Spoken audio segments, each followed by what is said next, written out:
and welcome to Unsend on Purpose. Just a quick one today.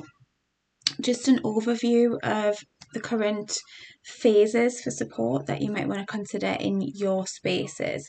So at this time, we are going through a real big SEN reform. You know, it's no small feat what's going on right now, and essentially we need to be armed and prepared, but equally we also don't want to be reactive and jump, because we have learners at the end of all of these changes who really need consistency and support and diligence, vigilance, all of these things are non-negotiables in our practice every day.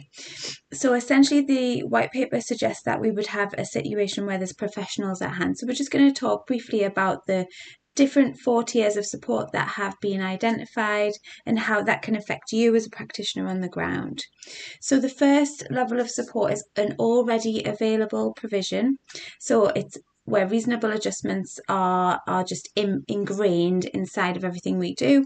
So this is the provision that is outlined in our provision maps. So we make sure in our whole school provision maps that we're very clear about what our already available offer is for all learners for inclusion and accessibility.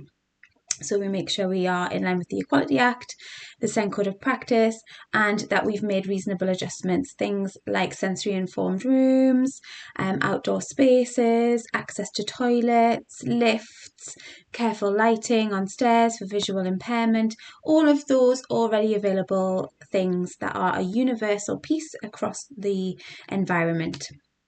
Then we have tier 2, and this is where we would consider our graduated response, our graduated approach.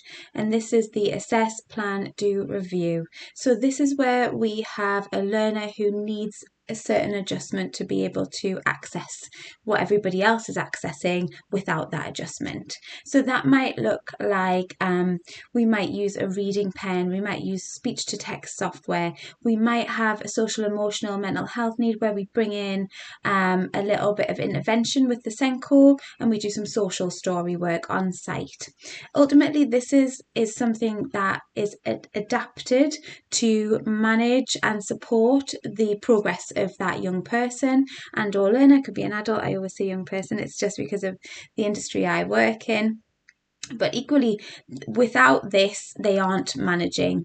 So therefore, we've had this response and we've considered what they need, and we are going to assess, plan, do, review that in 3 cycles.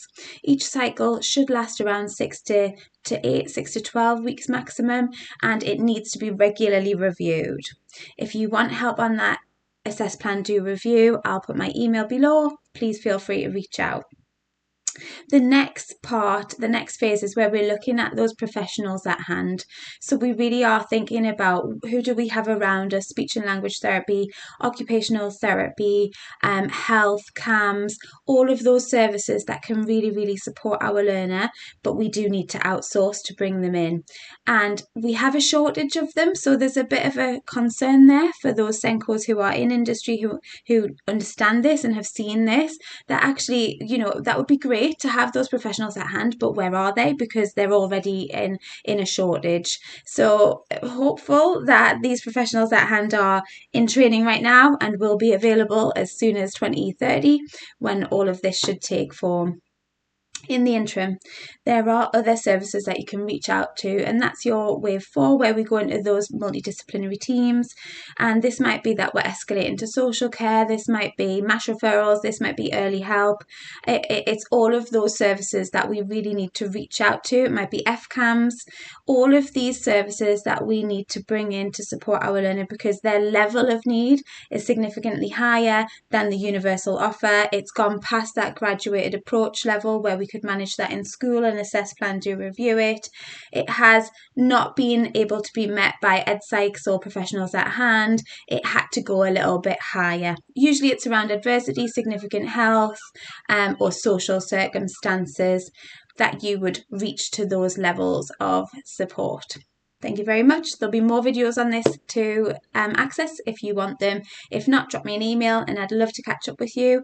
I'm available for all kinds of support, so just reach out and let's move this forward.